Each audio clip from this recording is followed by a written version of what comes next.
Hola y bienvenidos a Random Access History, el podcast que les habla de problemas, angustias y preguntas de la historia en relación con la tecnología, los videojuegos, el mundo digital y en general la cultura pop. Como siempre, estamos Elvis, @Elvis con Z Rojas, y José, @JoseGeekLML. Hoy vamos a hablar sobre la primera película de National Treasure producida por Disney y actuada por Don Nicolas Cage. Haremos la reseña histórica como los buenos historiadores que somos. Bueno, antes de comenzar, al final de este episodio les tendremos un importante anuncio, así que quédense atentos hasta el final.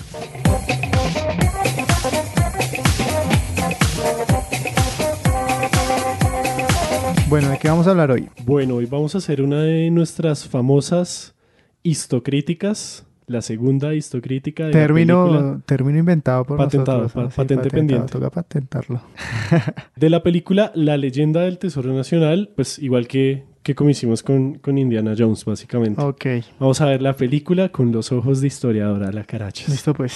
Vamos a ver cómo representan el trabajo del historiador y qué imaginario se tiene del historiador. En la película, bien. Sí. Bueno, antes de iniciar, José, ¿qué te parece Nicolas Cage? Hablemos un poquito de Nicolas Cage. No, el man, pues no sé, es que es como raro, ¿no? Como que tiene películas muy buenas y películas... No sé, es un actor muy particular realmente. Sí, Se presta para todo. Sí, es un buen meme. Es un muy buen meme. Es un buen meme, pero, o sea, yo lo miro en las últimas películas que ha hecho y es el mismo, ¿no? Es como el personaje que interpreta no cambia en su forma de ser. Por ejemplo, aquí... ¿Cuáles son las últimas películas? Por ejemplo... Yo no lo he vuelto a ver recientemente. Está la de El aprendiz del brujo. Esa no me la vi. Marica, Pero antes había sido cazador de brujas, ¿no? por eso. Pero es lo contrario. En Kick-Ass es el mismo, Uy, güey. Kick-Ass. Uf, marica, esa película. No me acordaba que Big Daddy era Era Nicolas Cage. Marica, lo amo. Big Daddy es de los mejores personajes que hay. Entonces es como Es el mismo mejor el personaje. cómic, pero la película es muy buena. Yo amo Kick-Ass y amo el doblaje que le hacen a Kick-Ass desde el mexicano. Uy, sí, es muy bueno. A mí me gusta Nicolas Cage como actor, pero en las últimas es el mismo. Desde el Ghost Rider, o sea, es la misma persona si tú las analizas. O pues yo, en mi interpretación pobre y vaga sobre el cine. Sin y la formación en cinematografía. Sí, ni en actuación ni teatro. El man es el mismo, o sea, es...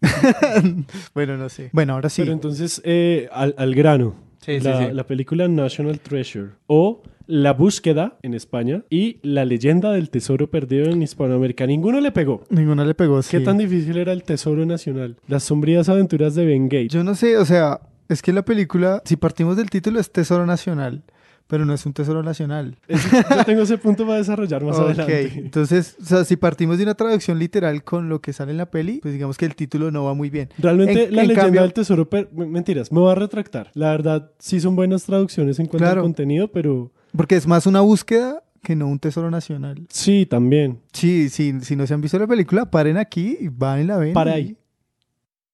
Véanse la película. Es buena, si no, pues ya saben, vamos a hacer todos los spoilers del mundo. Sí, claro. Entonces, pues... Okay, yo, la verdad, antes de hacer los spoilers, yo considero que sí vale la pena vérsela. Sí, es bueno. Como que entretiene. El José de hoy no hubiera pagado la boleta de su película. Uh-huh. Se lo hubiera buscado pirata por internet. Por suerte está en Netflix, no tengo que pagar. Y cuando salga Disney Plus, va a estar en Disney Plus. Yo ya vi y va a estar.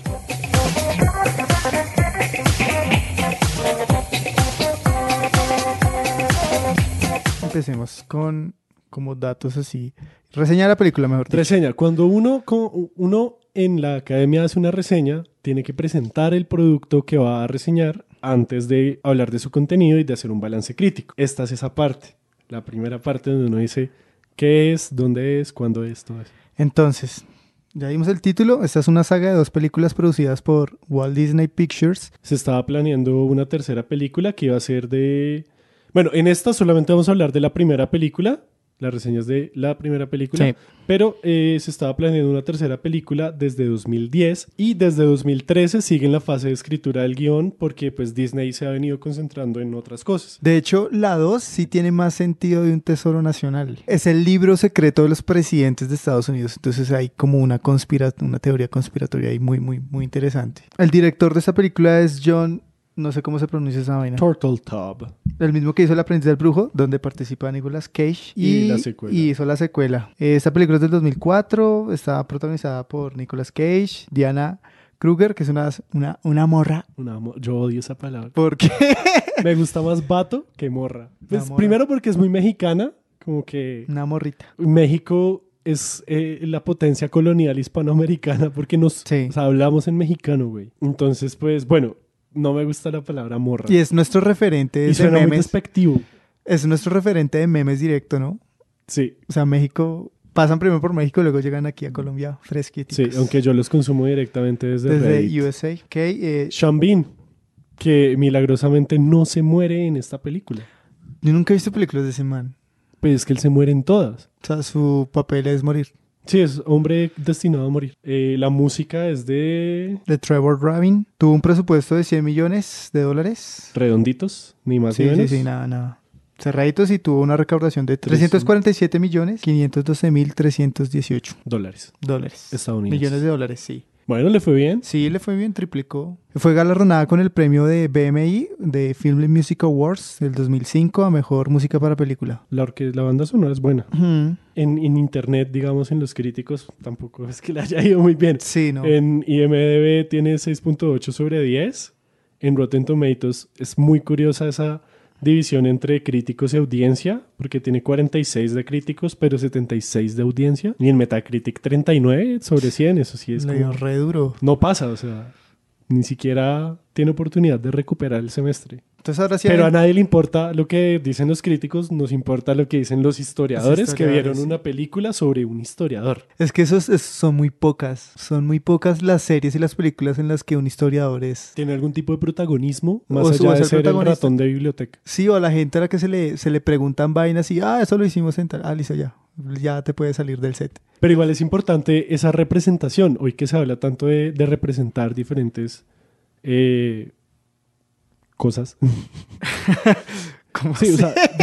o sea, de que en el cine, en las series, se necesita una representación, por ejemplo, de minorías étnicas, de diferentes orientaciones sexuales o identidades de género. Pues bueno, también chévere que representen profesiones que no sean Y bomberos, oficios, sí. policías, militares, paramilitares como todos los superhéroes. Y pues chévere que en vez de ser el arqueólogo mercenario saqueador, sea un historiador preocupado genuinamente por el Claro, pasado. a mí me gusta que estén volcándose también como, no solo a la historia, porque siempre lo han hecho como tema, sino al historiador como, Profesión. sí, como profesión, como rol social, ¿no? O sea, el historiador existe en una sociedad y está ahí y es importante. Tiene una labor. Y sí, hay un trabajo. Bueno, entonces yo creo que ya metámonos Sí, sí, de sí. hecho. Empecemos.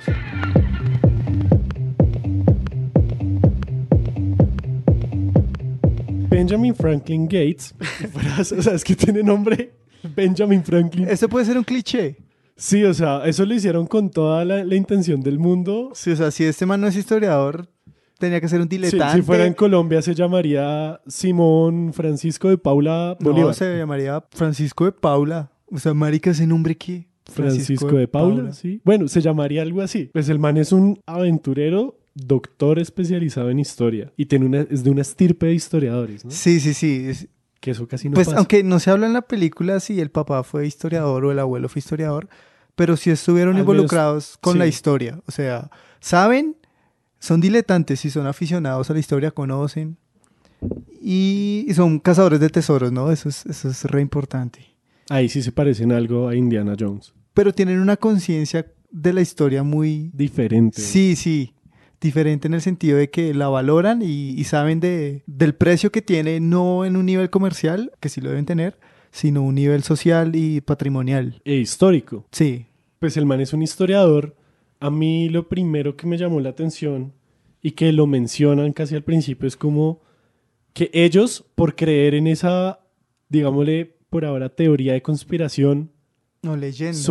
o leyenda del tesoro perdido, son muy mal vistos en la comunidad histórica, en la comunidad de historiadores, y los tratan como el culo. O Sí, sea, son como... eso de que usted lo ve y, usted es Ben Gates, jajaja, pobre hijo de puta, pobre mal parido. Sí, sí. Usted es un imbécil. Y su papá y su abuelo eran imbéciles.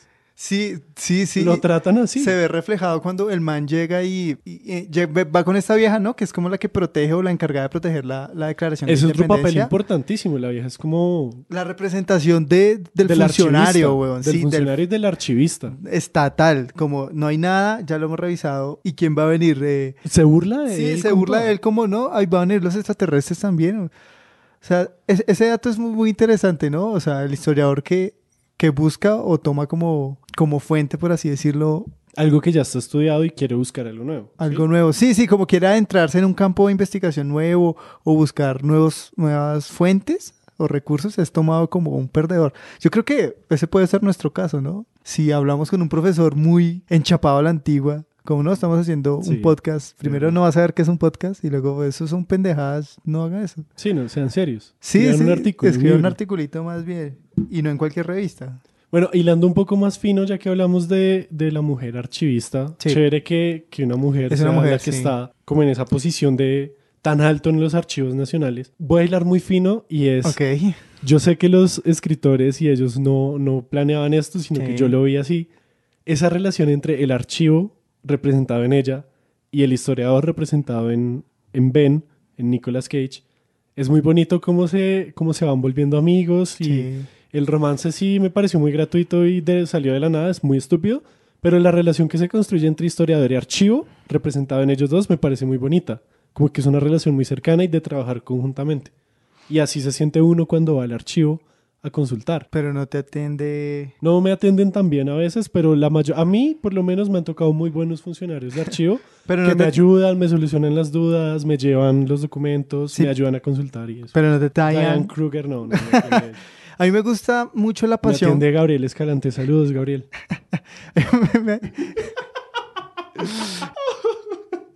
Sí, a mí me gusta mucho la pasión que también tiene ella por la historia, ¿no?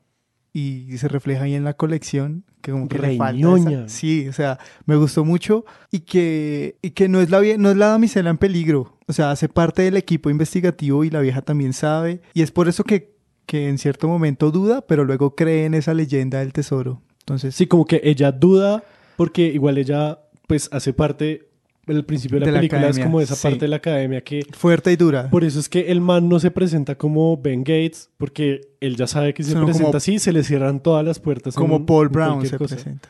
Entonces, cuando ella, pues le empieza a creer, pero porque no sabe que es Ben Gates. Entonces, y cuando él empieza a demostrar, como ya con el documento en mano, como decimos siempre Sí, aquí, sí, sí. y la evidencia empírica, la evidencia factual, física de que eso es verdad, ella se convence.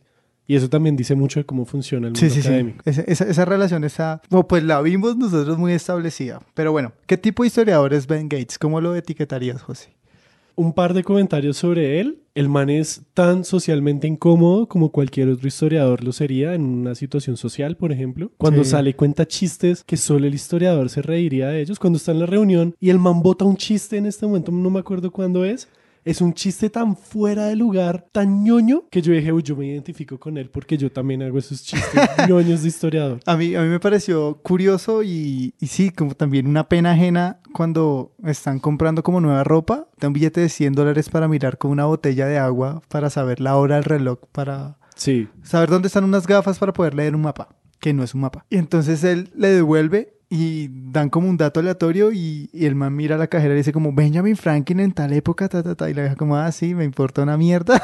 Sí, es que eso es a lo que me refiero, como que saca ese tipo de comentarios, ese tipo de cosas que es como... Sí, la "Men, gente como... a nadie le importa. Sí, la gente A es mí muy sí, chimba. porque soy historiador, yo la veía y yo dije, uy, qué chimba todo eso, tal, pero a nadie le importa. Me gustó que la primera vez que trataron con la Declaración de Independencia usaran guantes y tuvieran todo preparado, pero después la empiezan a tratar como un trapo cualquiera, no la cogen con guantes, o sea... Pero es que es en un contextual. momento, es que en un momento de la película, el man está muy preocupado, por ejemplo, por las condiciones de humedad, las condiciones de luz, de cogerla con guantes, de llevarla a un sitio aislado. Y listo, al principio lo hacen así, lo logran en la casa del papá. Ya después lo empiezan a sacar como si fuera una cartelera de colegio y ni siquiera se pone el guante ni nada. sí tienen cierto respeto por el documento, pero yo sé que es contextual, pero Sí, pues claro. igual al menos que hubieran hecho una cara de, uy, no debería estar haciendo esto en la mitad de la calle, pero bueno. A mí me gusta que ya a la vieja le importa un bledo, ¿no? Antes era como, la independencia, Sí, hueputa, la declaración, ¿no? dispáreme a mí y no a ella. Y ya después es como, Sí. no, pues ya vamos es por el tesoro, ahí está la plata y no en la... O sea, no es cualquier papel. Sí. Y bueno, es el original, Estados Unidos, eso sí me parece muy importante de la peli porque Estados Unidos sí tiene unas políticas muy rígidas en cuanto a lo que son sus documentos históricos y a sus documentos como esa. Sí, como Son muy oficiales. importantes y les meten mucha plata a conservarlos porque son los documentos donde nació esa nación, son el origen de lo que es la gran nación estadounidense. Los pilares. Los pilares. Entonces, si esa vaina se pierde, es como si a usted le quitaran un órgano vital. Sí, ahí el nacionalismo es muy fuerte, ¿no? En ese sentido, es un historiador, podríamos decirle que respeta y sabe la importancia de la fuente. A diferencia de Indiana Jones, ¿no? Hablábamos de que él era el mercenario, que no le importaban las fuentes, sino encontrar el tesoro. Aquí este es más un cazatesoros, Bane es un cazatesoros que tiene conciencia de historiador, un poco, que se va olvidando a lo largo de la película, sí, pero tiene esa conciencia y está ahí como diciéndole la fuente, preocúpate, hay otra salida, no destruyamos las vainas, Aquí hay como una relación muy, muy interesante entre la fuente y el historiador. Sí, digamos que en cuanto a eso, es muy interesante la relación de él como historiador y la comunidad académica. Ya lo habíamos hablado un poquito, pero ¿por qué se burlan de él? Él dice que existe un tesoro, que es un tesoro templario, que después se volvió un tesoro masón, que tiene miles de años, que tiene un montón de vainas y que está escondido. Al principio de la película solo tenía una clave, que era el Charlotte. Luego empiezan a tener más claves. Y eso era lo que le decía el abuelo, que fue historiador, el papá, que no sabemos, pero que tiene algo que ver, pero que son famosos en la comunidad académica. ¿Y por qué se burlan de él? Porque no tiene fuentes como realmente válidas que respalden lo que él dice. A mí me pareció muy importante que sí se puede hacer historia de ese tipo de mitos. Sí. Y aún así se respetaba en la comunidad académica. La vaina es no decir es verdad o no es verdad el mito, sino historia de cómo se fue construyendo ese mito. Y en eso él sí tendría todas las fuentes porque su familia es parte de la construcción del mito. Entonces podría tener un gran espacio en la comunidad académica si en vez de decir esto es verdad o no es verdad, se hubiera preocupado por cómo fue construido el mito. Claro. Y ahí primero se le abren pues las becas, los lugares, la plata. Seguramente si usted es un académico lo suficientemente respetado con una institución detrás o si es un privado con suficientemente plata, seguramente le hubieran prestado la declaración, le hubiera podido analizar y no hubiera habido película. Sí, pues digamos Sí, o sea, que una de las cuestiones es por qué recurre a un mercenario, ¿no? Que es este man Ian, creo que se llama el malo. Sí, el malo, que es como, porque convence a él, ¿no? O sea, el man era un mercenario, tuvo en guerras. el man era un narco, un gángster, algo así. El Sí. man como que hacía negocios muy turbios y Nicolas Cage lo convence de apoyarle su investigación histórica que no está apoyada por la academia. Yo no he Sí. escuchado que eso pase en la vida real. Y marica, pues se los llevan al Polo Norte. Sí. Marica, se los llevó. ¿Cuánta plata no les costó ese viajecito para ir a explotar un barco? Sí. Hágame el favor. Semejante barco, ese barco nomás Solo costaba ese barco. la de sí, plata. Sí. Y Solo lo ese barco. explotaron, bobos, hijo de puta. Ahí sí me parece importante la historia ambiental. El conocimiento que ellos tienen del clima, de cómo funcionaba eso. Eso es historia ambiental y eso les es súper útil para poder encontrar ese barco al principio. Eso me gustó bastante. Sí, sí, porque este man lo explica, ¿no? Como que el hacker, no sé cómo se llama. No me acuerdo. En la película no El me acuerdo Comic cómo se Relief. llama. El Manchester. Sí. Sí, el man dice como, no, pues estudiamos los movimientos polarares y no sé qué, y llegamos a ese análisis y sabemos que por el movimiento y Está el aquí. enfriamiento está aquí. Y está debajo de la nieve. Eso es historia ambiental. Muy bacano. Bueno, aquí yo quiero dar un poquito un salto más hacia la labor, o cómo es que este man crea este relato y decide creer que es verdadero, ¿no? Y son los indicios. Si bien cuando un historiador hace historia, uno nace, podría decirse, o le surge esa pregunta hacia el pasado, y lo primero que uno va a buscar son indicios de que Como esa pistas. hipótesis, sí, como esa hipótesis, o solucionar esa pregunta, esas pistas, buscar esas pistas que los lleven a a responder la pregunta, ¿no? Si usted tiene una pregunta y uno va al archivo y a las fuentes es a buscar pistas que le hablen de esa pregunta. Entonces, en ese caso, aquí Ben está haciendo una representación textual de qué es buscar indicios. Sí, es muy chévere. Esa parte, o sea, la película realmente es una carrera de observación. Sí. La película es una carrera de observación. Y algo así es la labor del historiador. Eso sí me pareció muy bonito. Es una buena representación de, bueno, yo tengo esta primera pista, la voy y la busco, y de pronto ahí me encuentro más pistas. Sí. En el caso de uno no encontraría una tras otra, solamente una sola línea. Si uno no encuentra una, y luego esa una la lleva a 3 más, y esas 3, si uno las sigue, la van a llevar a 6 más, y ya ahí uno se empieza a volver loco en cuanto a la investigación. Y hay que empezar a construirlo. O sea, hay que empezar a delimitarlo y sí. a construir uno su propio relato. En este caso no fue tan así, en este caso fue muy lineal, una pista lleva a la otra, es una sola línea, con muy pocas posibilidades, pero muy difíciles de adivinar. Entonces estos indicios me parecen muy, muy, muy chéveres como lo representan en la peli. Sí, claro, igual somos nosotros hilando fino y proyectando nuestro propio corazón en la película. O sea, creyendo de que la función social del historiador es visible. Sí. Básicamente.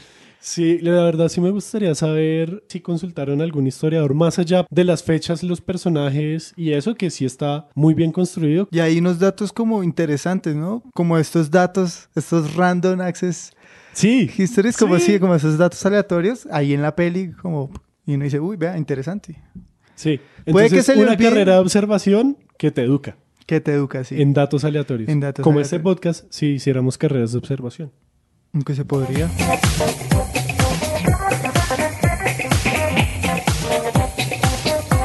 Aquí, y una vaina que sí me choca siempre con los temas gringos de la historiografía es que recurren a los grandes personajes, ¿no? Siempre. Es el relato del conocido y es Benjamin Franklin, o es George Washington, o es los Lincoln. Padres fundadores. Los padres fundadores, o sea, como que no salen de ese tema. No sé si es difícil o qué, o sea, no sé por qué no salen como de esa zona de confort. Siempre recurren a ellos, ¿no? Y a la linterna que avisó a los americanos. Sí, o sea. Sí, es el mito fundacional de ellos. Porque aquí están haciendo una serie sobre Bolívar y no sobre Santander, o sobre Caldas, o sobre Francisco Antonio Sea. Pues porque hay que reivindicar el mito fundacional. Con nuevas interpretaciones, vale, listo. Pero en este caso no vamos a hablar de Bolívar aquí, pero pues... Aunque aquí meten lo que tú decías, ¿no? Lo del abuelo, el papá, y como esa memoria oral, ese relato oral. Eso es muy bonito. Que mi bisabuelo le dijo tal, y me contó que el secreto estaba en Charlotte, y cómo surge esa obsesión, ¿no? Que a veces los historiadores perseguimos obsesiones. Obsesiones con el pasado. Entonces... Sí, las investigaciones no son más que obsesiones personales. Son obsesiones por saber, sí. En cuanto a eso, Estados Unidos no puede ser un tesoro nacional si es un tesoro que viene desde el antiguo Egipto y antes. Eso es verdad. Eso es pura apropiación típica de Hollywood, de que Estados Unidos es el hijo de puta ombligo del mundo. Ah, sí. Cuando llegan los aliens, van a Estados Unidos. Si algo van a Londres o a París, pero a Estados Unidos. ¿Y el tesoro más importante de la humanidad dónde está? En Estados Unidos. En Estados Unidos. ¿Por qué? Porque son el ombligo del mundo. Sí. Y porque... al parecer, después de la Revolución Norteamericana, no hubo ningún otro evento importante en la historia hasta que Nicolas Cage descubre el tesoro. Eso pues me raya a mí como suramericano. Es ahí donde hacíamos la crítica de que por qué la película se llama Tesoro Nacional, obviamente por lo que explicas, pero aquí en Latinoamérica le dan el nombre de La Leyenda del Tesoro Perdido, que tiene mucho más sentido. Porque es una leyenda. Pero no lo es. Pero es verdad. O sea, es una leyenda que no se nos vamos verdad. a poner a hablar del mito. Y qué es mito y qué es leyenda y hasta qué punto en la historia. Una es otra. Bueno eso sí. es para más adelante. Sí, el doblaje acierta en llamarlo La Leyenda del Tesoro Perdido. O La Búsqueda en España es mucho más acertado, ¿no? Que al fin ese mercado es una búsqueda. Una carrera de observación, decías. Sí, exactamente. Pues no sé, me dejó como un sinsabor. No sé si como un choque de emociones. Cuando ya descubren el tesoro, salen por la otra parte de la tumba. Está como el cura ahí asustado de ver un muerto caído. No, es un funcionario de la iglesia re casual. Sí, marica, sí. Yo me orino y me voy. O sea, chao. Y entonces, o sea, imagínese usted estar barriendo. Usted llega a su trabajo en una iglesia medio abandonada y ve que hay una tumba rota. Y el cuerpo ahí botado en el piso. Con el ataúd. Y usted está barriendo esa vaina y de la nada empieza a sonar la otra tumba. No, man, no. Pero muy buena esa escena. ¿Pero qué Entonces, querías esa decir parte, alrededor de esa entonces escena? habla con el man del FBI, que resulta también ser masón. Deus Ex Machina. Eso sí Sí. me pareció lo más Deus Ex Machina del mundo. Sí, o sea, el man ahí como yo protejo, yo ya sabía que todo esto iba a pasar, yo sabía dónde estaba el tesoro. Bueno, en fin. Y el man le pregunta, este man del FBI le pregunta, bueno, ¿y qué? ¿Cómo vamos ahí con el tesoro? Se ve, Sí. ¿cómo voy yo? Entonces Nicolas Cage le dice como, no, pues debería ser repartido entre la humanidad y entre los más importantes Él dice museos. dividir el tesoro entre la gente. Ujú. Él dice eso. Eso en inglés es muy importante porque la constitución de ellos comienza we the people, nosotros la gente, es decir, el pueblo. Sí. Lo que hablábamos hace un mes de la soberanía del pueblo y eso, es Sí. eso, es la gente como concepto abstracto.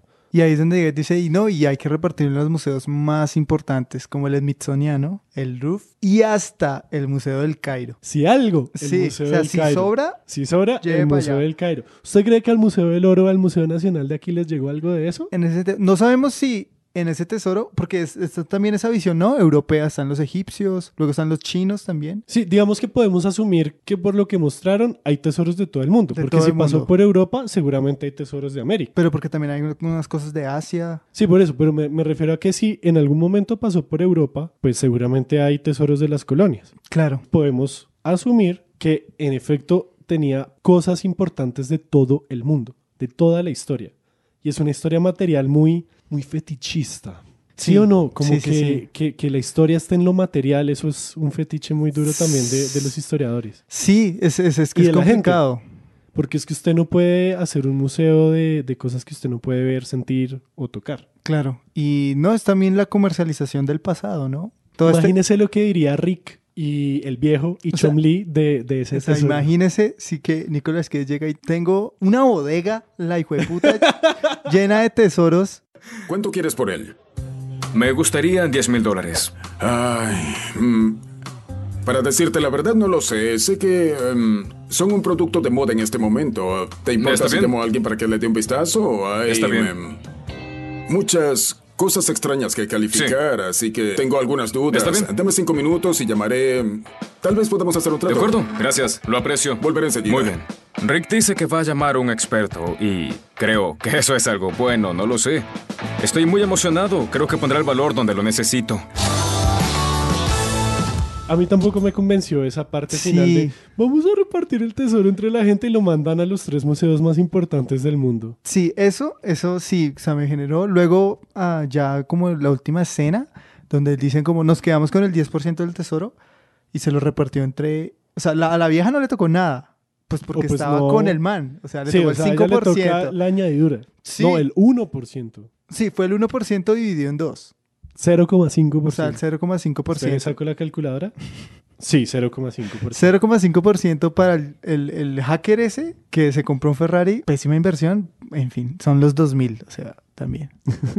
Antes, Yo no sé de carros. antes de la crisis del 2008, de hecho. Y Ben se compró una casa, la hijueputa, con una que me pareció Una historia. del puta. Sí, Sí. con una historia como aquí en 1800 tal, hubo tal. ¡Uah! Buenísimo. Yo también haría eso. Pero, o sea, si yo weón. tuviera esa plata, Sí. yo haría probablemente lo mismo. Sí, como en esta casa se enterraron, no sé, a Rafael Uribe Uribe, o vivió sus últimas horas Rafael Uribe Uribe y escribió tales cartas. Sí. Sí, O comprarse la quinta de Bolívar o Sí, algo así. marica. Sí, o sea, entonces me pareció, ahí digamos que sí mejora, y él se queda con la chica, ¿no? La chica no sabemos si Ay, renunció, ese arco me pareció sí, tan no flojo. sabemos si ella renunció, la echaron, cuántos días estuvieron afuera, Fueron por lo viajaron. menos 2 o 3 días en las que no fue al trabajo y en su trabajo había una crisis porque no estaba la declaración de independencia. O sea, Sí, imagínese usted que se le lleven lo más importante del museo y usted no se aparece. o sea, a mí me joden por llegar un minuto tarde al trabajo, o sea, esta nena faltó 3 días, le faltó la independencia, se perdieron al lado. Pues no sé, yo eso lo expliqué en mi cabeza como, bueno, la gala probablemente fue un viernes y la vieja faltó el lunes. O sea, la aventura Se fue un puente. La aventura fue un puente festivo y ya. Yo me lo expliqué. Yo también me Reyes. pregunté eso. Yo dije, uy, ¿esta vieja no la habrán echado? Y yo dije como, bueno, pues si era una gala, probablemente fue un viernes, un sábado en la noche. Y ahí es donde arranca todo. Y no pasan más de 3, 4 días. Entonces, pues si faltó 2 días fue mucho. Pues no.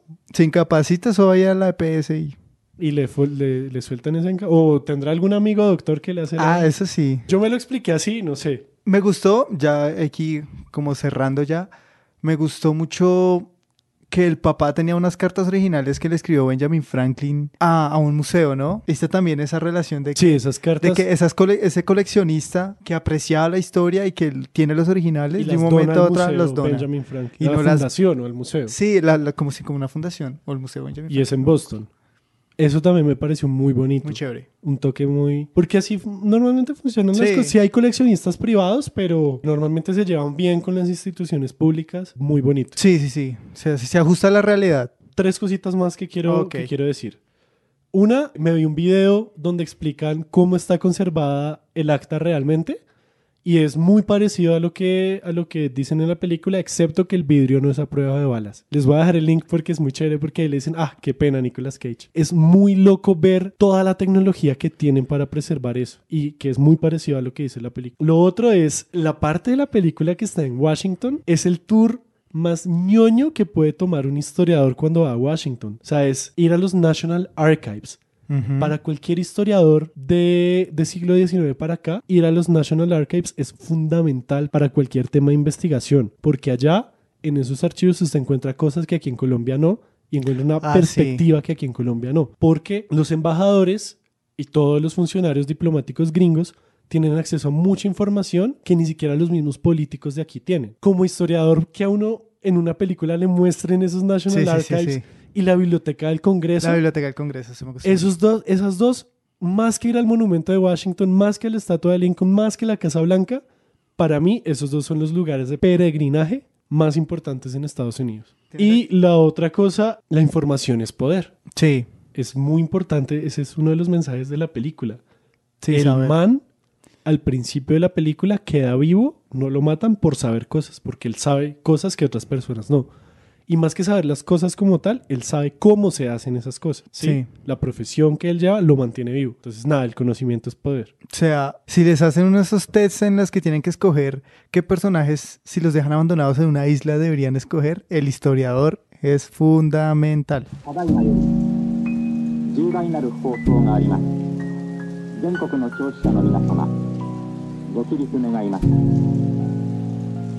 天皇陛下におかせられましては、全国民に対し、賢くも御自ら対象を Bueno, 賜らせたもの llegamos a los preciados datos random. Aclamados por el Los público. aclamados por el público, sí. Señor El Visionario, ¿cuál es el dato random de hoy? Bueno, siguiendo el tema de los tesoros nacionales, voy a hablar un poquito sobre el galeón San José. En el 2015 salió Juanma diciendo de que se había encontrado un galeón hundido en Barú, cerca de Cartagena, y que era un tesoro avaluado en 3.000 millones de dólares. Bueno, o sea, les han dado muchas cifras. Entonces, yo quiero un poquito hablarles de ese barco y el conflicto que generó, y que no es tan fácil decir, encontré un tesoro nacional y lo vamos a donar a todo el mundo y fue puta. O eso es nuestro y ya. Y yo me No voy a es quedar tan con el fácil. 1%. No, eso lleva un proceso mucho más largo que en la película se invisibiliza porque Estados Unidos. Porque pasó en Estados Unidos y es de Y Estados porque Unidos. se necesitaba para la trama.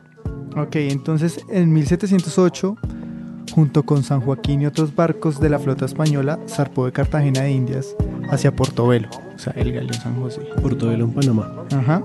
Entonces fue cargado con lingotes, monedas de oro, plata y otras mercancías. Se decía o se dice que tenía un patrimonio, o lo que llevaba en mercancía correspondía a 11 millones de pesos de la época. Es mucha Esa plata. vaina era como los narcos de aquí con toneladas de coca, haga de cuenta. ¿sí? Entonces esa flota fue atacada por los bancos ingleses y se hundió un cargamento de batalla en Barú, o sea, cerca a la península, cerca al actual Mar de Colombia, por Cartagena. De entre todos los efectos trasladados en estas rutas mercantiles en la actualidad, por su notable valor económico, destacan las cantidades de monedas de plata, oro, lo que hablábamos. Estos barcos, como tenían mucho valor, a diferencia de los hallazgos arqueológicos, estos barcos sí tienen una hoja de ruta, tienen unos documentos de que habían zarpado, que tenían, o sea, digamos, hay una historia detrás Una de ellos, documentación. una documentación que permite saber que sí son reales. En el caso Ajá. del Tesoro Nacional se basan un poquito en Un mito, sí. En- o sea, sí, en o sea, relatos, en es tan largo indicios. que se ha perdido y tienen como un cuento de una familia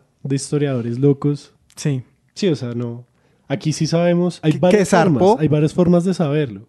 que zarpó, que pasó por aduanas, que compró tal, que estaba cargado con tal. Entonces, cuando se dan cuenta de que es hundido, muchas empresas gringas, yo no sabía eso, que hay empresas dedicadas a cazar y a buscar tesoros. En la vida real. En la vida real, sí. Entonces se hunde este barco, se hallan, unas empresas vienen y buscan, pero antes de empezar con la polémica de, listo, lo encontraron, pues porque es un hallazgo que se lo dio el ICANN, Fuerzas Instituto Navales. Colombiano de Antropología e Historia, ICANN. Las Fuerzas Navales y una vaina de... como el Instituto de Mares o algo así, no recuerdo bien. Resulta que antes de 1985 se consideraba patrimonio subacuático o tesoros ocultos. En estos casos se aceptaba que viniera a pertenecer a quienes lo encontraban. Como en Tesoro Nacional. Como en el que Tesoro lo encuentra Nacional. se lo queda. Se lo queda. Pero esta ley cambia, ya que la Convención de la UNESCO sobre el Patrimonio Subacuático declaró que estos bienes de interés general pertenecen a la sociedad, a los estados, a las naciones y a la humanidad entera. Como en Tesoro Nacional al final, supuestamente. Ujú, supuestamente, sí. Listo. Hasta ahí, claro, ¿cierto? Entonces se hunde el barco, el que lo encuentra se lo queda Hasta que y cambia lo la vende, ley. sí, hasta que cambia la ley.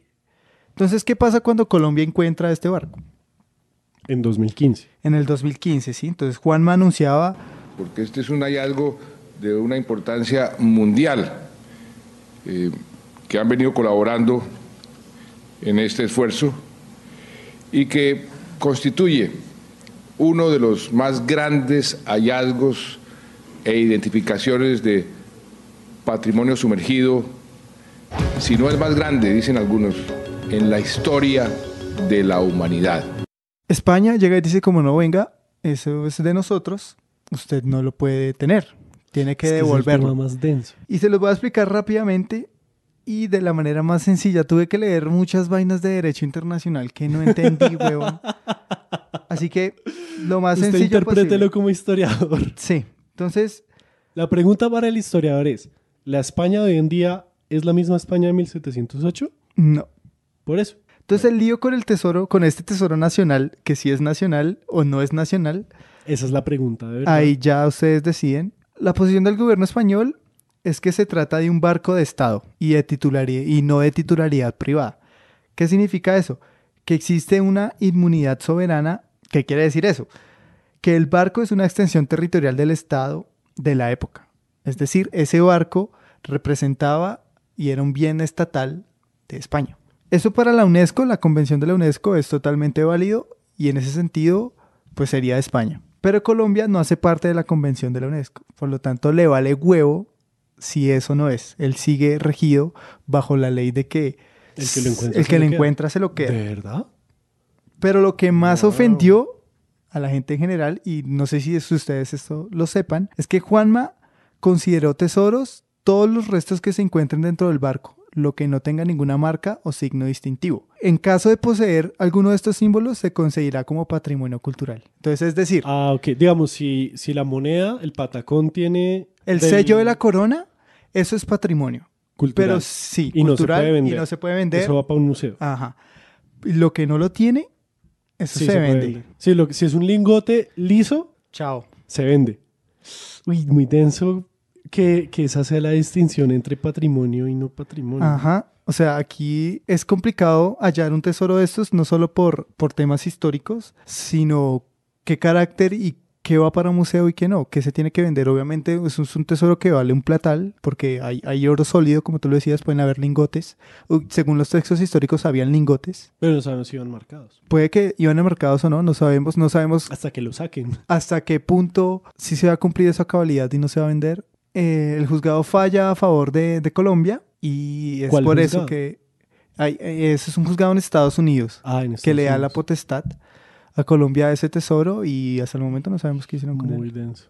Pero no lo han sacado, ¿sí? Unas- Yo había escuchado que el ICANN todavía está metido en eso de sacar Sí. el galeón y que todavía... O sea, que- eso todavía está Es que creo que en boga. leí otras vainas como contratos con empresas para que lo saquen. La licitación. Entonces les dan como un porcentaje, no sé si el 5%, pero sí, si es hallado o no, bueno, en fin. O sea, hay mucha tela por cortar. Yo les traje como este pequeño y aparte, resumido, digamos que uno se puede imaginar que sacan el barco completo. No, van a ir sacando de a poquitos. ¿no? Y es solo la parte de adelante que se consiguió. Ah, ok. O sea que de pronto hay más tesoro. Ujú, no sé. Y el que lo encuentre... se De lo hecho, queda. me gustó mucho que en una parte leí que los españoles decían que que no se puede venir y sacar el barco así como si nada porque hubieron muchos muertos españoles ahí. Ush, O sea, claro. también hay una vaina de moralidad muy fuerte en la decisión de Juanma. Ahí les dejo un poco el tema del galeón. Muy denso. Sí, Es un tema muy denso. sí, eso no es tan fácil hallar un tesoro. Sí, eso no es como seguir 5 pistas y ya Y salió. ya y encuentro el tesoro del mundo, no, eso es ¿Cuánto tiempo muchas llevaban vainas buscando legales. ese tesoro? De hecho, eso me hace acordar en Los Simpson con los peces del infierno, Ah, sí. que encuentran el tesoro, pensé se lo mismo. matan, lo abren y llega un man salido de la nada, Se lo alemán, lleva. descendiente de quién sabe qué hueputas y se lleva el tesoro. Sí. Entonces es complicado, es complicado. Bueno, José, ¿y tú qué nos traes?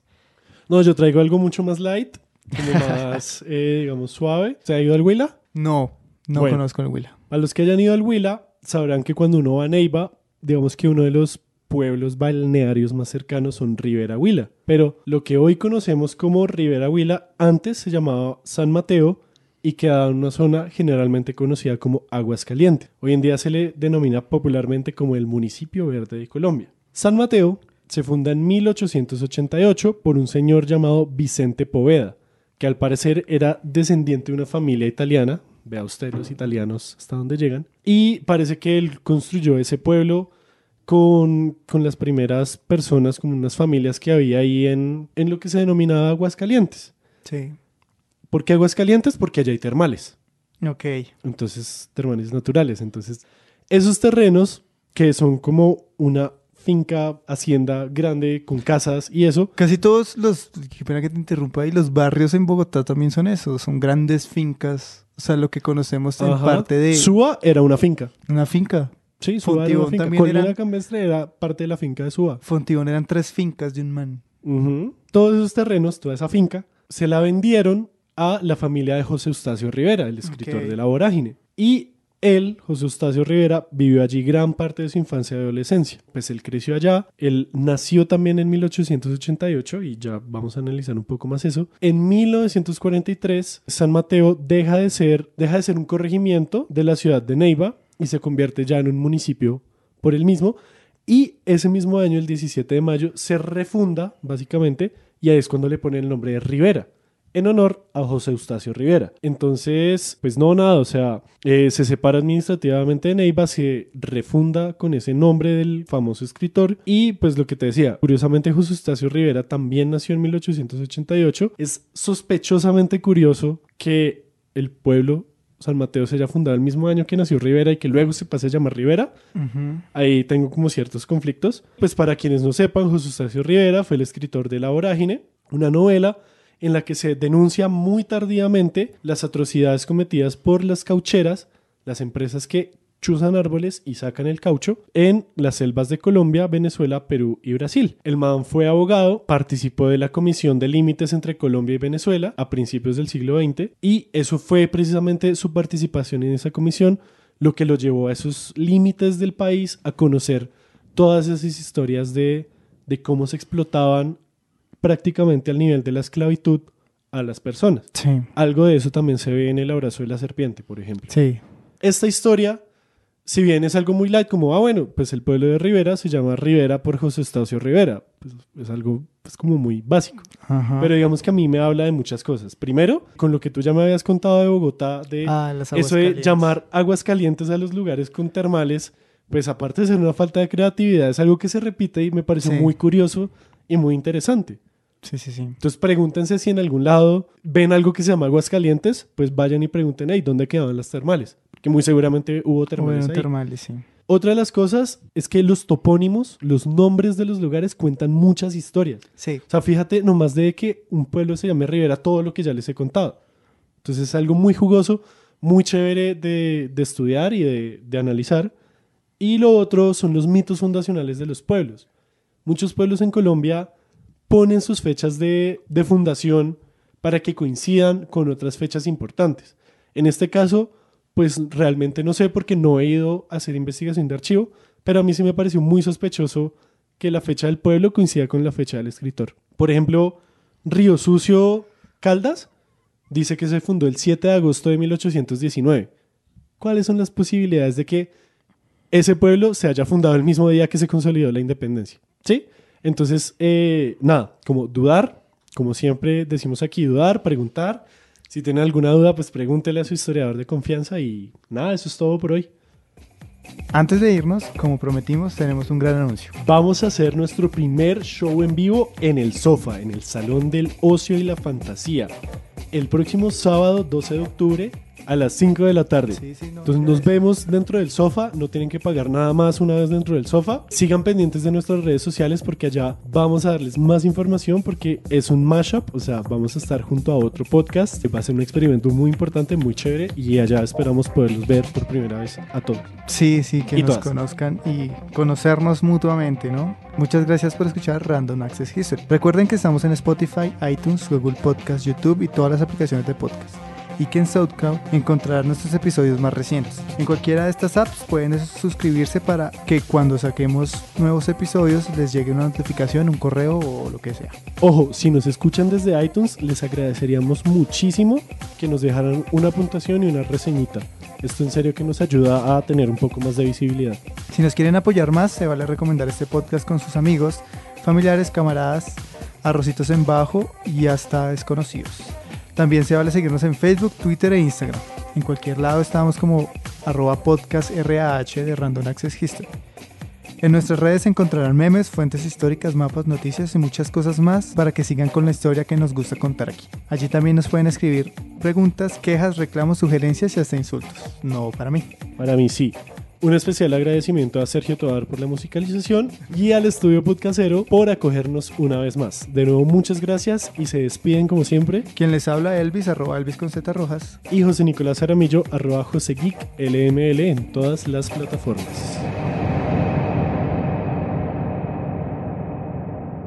Goodbye.